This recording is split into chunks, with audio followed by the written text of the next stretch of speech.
Comprendre le CPA.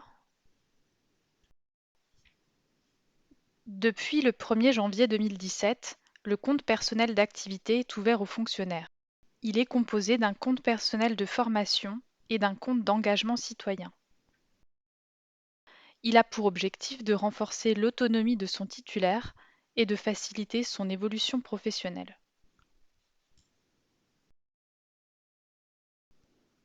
Qu'est-ce que le CPF? Le compte personnel de formation se substitue au droit individuel à la formation depuis le 1er janvier 2017. Les heures non consommées du DIF fin 2016 seront transférées dans le CPF. Via le CPF, l'agent pourra accéder à une qualification, développer ses compétences et suivre des actions de formation.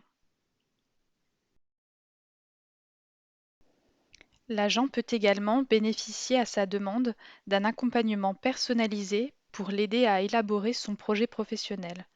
Cet accompagnement est assuré par l'autorité territoriale ou par le centre de gestion, dont c'est une mission obligatoire.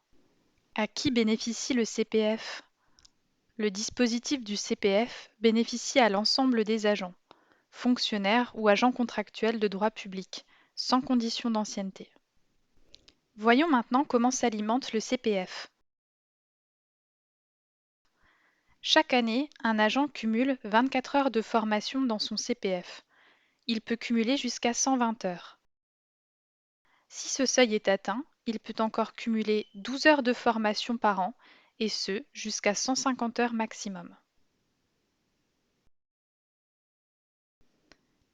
Les heures de formation du CPF sont conservées lorsqu'un agent change d'employeur, qu'il relève du secteur public ou privé. Chaque agent pourra consulter son CPF en ligne sur le portail moncomptedactivité.gouv.fr au plus tôt le 1er janvier 2018 et au plus tard au 1er janvier 2020.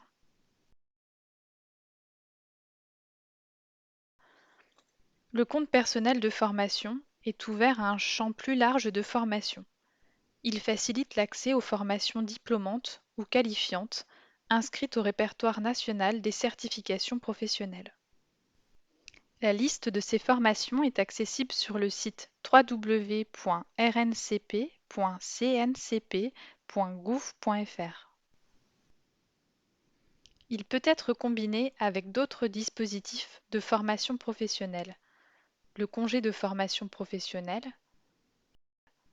les congés pour validation des acquis de l'expérience, les congés pour bilan de compétences, la préparation des concours et examens administratifs en combinaison avec le CET. La mobilisation du CPF doit faire l'objet d'un accord entre l'agent public et son administration. L'utilisation des droits acquis du CPF est mise en œuvre par le décret d'application numéro 2017-928 relatif au CPA. Ce décret précise les modalités d'utilisation du CPF et d'alimentation du CPA. Qu'est-ce que le CEC?